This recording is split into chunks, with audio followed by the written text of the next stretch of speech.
안녕하세요. 반갑습니다. 맞춤화보 오늘의 뉴스 시작합니다. 화장품을 새롭게 구입하거나 선물로 받은 화장품을 사용하게 될 때 화장품으로 인한 부작용을 한 번쯤은 경험한 적이 있을 것이다 라고 생각이 드는데요. 그래서 화장품을 선택하기 전에는 이 화장품이 내 피부에 잘 맞는 것인지 하는 우려가 듭니다. 그만큼 화장품 선택의 최우선순위가 본인 피부에 잘 맞는 화장품을 고르는 것이다 라는 데에는 전혀 이견이 없을 것입니다. 식약처 고시 화장품 안전성 정보관리 규정 제2조에는 화장품으로 인한 부작용을 포함하는 화장품 유해 사례에 대한 정의가 언급되어 있습니다. 유해 사례란 화장품의 사용 중 발생한 바람직하지 않고 의도되지 아니한 징후, 증상 또는 질병을 말하며 당해 화장품과 반드시 인과관계를 가져야 하는 것은 아니다 라고 되어 있지요. 접촉성 피부염, 발진 홍반, 부종, 통증, 가려움증, 열감, 여드름, 아토피 악화, 또 외상, 물집 등등 다양한 유해 사례를 볼 수가 있습니다. 그리고 유해 사례 중에서 다음에 해당하는 경우에는 중대한 유해 사례라고 정의를 하고 있는데요. 사망을 초래하거나 생명을 위협하는 경우, 입원 또는 입원 기간의 연장이 필요한 경우, 지속적 또는 중대한 불구나 기능 저하를 초래하는 경우, 선천적 기형 또는 이상을 초래하는 경우, 마지막으로 기타 의학적으로 중요한 상황이다 라고 정의를 내리고 있습니다. 이러한 유해 사례와 중대한 유해 사례는 마찬가지로 고시에 따라서 식약처에 보고를 해야 할 의무가 있습니다. 중대한 유해 사례의 경우에는 발생 즉시 15일 이내로 신속한 보고를 해야 되고요. 유해 사례의 경우 역시 매 반기 1개월 이내로 유해 사례의 경우를 보고를 해야 됩니다. 만약에 유해 사례가 발생되지 않았다라면 발생되지 않았다라고 보고를 해야 합니다. 그렇다면 화장품 유해 사례는 얼마나 될까 궁금합니다. 식약처는 최근 3년간 보고된 화장품 유해 사례를 분석하여 발표하였습니다. 2020년부터 2022년까지 보고된 총 3,061건의 안전성 정보 분석 결과 가려움 등의 경미한 사항이 대부분이었다. 그리고 중대한 유해 사례는 없었다라는 분석을 발표하였습니다. 유형별로 살펴보면요. 화장품에는 13가지 유형이 있죠. 기초 화장용 제품류에서 가장 많이 나오지요. 1397건으로 51%, 그리고 그 다음이 영유아용 제품류입니다.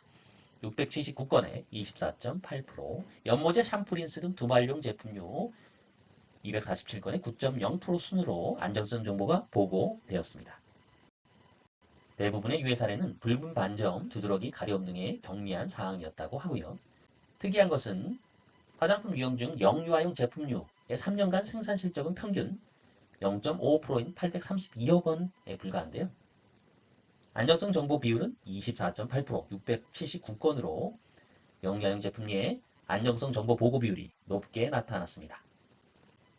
이는 성인과 비교했을 때 피부가 민감해서 상대적으로 보고가 많았던 것으로 분석이 됩니다. 그리고 두발용 제품의 안전성 정보 보고가 증가되고 있다는 것이 또 다른 특징인데요. 두발용 제품에서는 주로 두피, 가려움, 또 두피 자극, 모발 손상 등이 보고되고 있습니다. 이는 다른 화장품 성분에 비해서 비교적 자극적인 성분인 연모제 등을 포함하고 있기 때문이기도 하고요. 그리고 샴푸, 린스 등을 사용할 때 사용 후 충분히 씻지 않아서 일부가 남아있었기 때문이다 라고 보고 있습니다. 화장품 안전성 정보 보고를 통해서 식약처가 발표한 화장품의 유해 사례 그리고 중대한 유해 사례의 보고 건수를 한번 살펴보았는데요. 중대한 유해 사례가 없다는 것은 굉장히 고무적인 결과입니다. 그런데요. 중대한 유해 사례가 정말로 없었을까 하는 의구심을 살짝 개인적으로 가져봅니다. 하지만 만약에 이러한 상황이 일어난다. 그럴 경우에는 아마도 회사 입장에서는 식약처의 신속 보고 그것보다는 소비자와 신속한 합의를 우선하지 않을까 하는 생각을 해봅니다. 사실 화장품에서는 의약품에 준하는 효능 효과를 요구하지도 또 나타나서도 안 되는 것이 제도적인 기준입니다. 하지만 간혹 제약회사나 벤처기업 같은 곳에서 이러한 신약 물질들을 개발하는데요. 하지만 이러한 물질들을 의약품으로 상품화하기에는 상당한 시간과 인적, 물적 자원들이 필요하지요. 그래서 시장 진입이 낮은 화장품으로 일단 상품화를 우선하는 그런 경우가 간혹 발생할 수가 있습니다. 의약품에 준하는 특정 효능 효과를 포방하는 강력한 과대 광고 및 그 효능 효과를 반증하는 수많은 소비자들의 후기, 이것은 부당 광고가 되겠죠. 활용하는 경우를 간혹 볼 수가 있기 때문에 만약에 그러한 효능 효과가 조금이라도 사실이라면 그 반대되는 부작용 역시 나타날 수 있는 개연성을 무시할 수 없을 것입니다. 따라서 그로 인한 중대한 유해 사례 역시 가능하다라고 개인적인 생각을 해봅니다.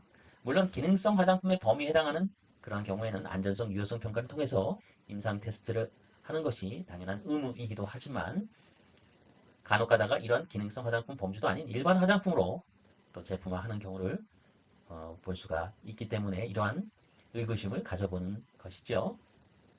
여하튼 이러한 저러한 이유로 새로운 화장품을 사용한다는 것은 개인적인 피부의 입장에서는 곤욕스러운 일이기도 합니다. 장기간 사용 시 나타날 수 있는 부작용에 대한 테스트는 어찌할 수 없겠지만요. 단기간 사용 시 나타날 수 있는 부작용은 간단한 피부 테스트 가능하기 때문에 새로운 화장품을 선택할 경우에는 반드시 패치 테스트라고 하는 피부 시험을 통해서 사전에 본인의 피부에 적합한지를 꼭 확인하고 선택하는 것이 중요하다 할 것입니다. 여기 기초 화장품 제품류, 즉 피부에 남아있는 화장품, 그러한 화장품을 선택할 경우에 간단하게 할 수 있는 패치 테스트 피부 시험 방법을 잠깐 보여드립니다. 제품의 팔 안쪽에나 또 귀, 굉장히 연약한 피부지요. 거기에 새로 산 화장품을 2, 3회 발라줍니다. 그리고 24시간 경과 후에 붉어짐이라든지 가려움 등 피부 유해 사례 증상이 발견되지 않으면 이건 내 피부에 잘 맞는구나 하고 사용하셔도 좋을 것 같습니다. 지금까지 화장품의 중대한 유해 사례를 주제로 소식 전해드렸습니다. 청취해주셔서 감사합니다.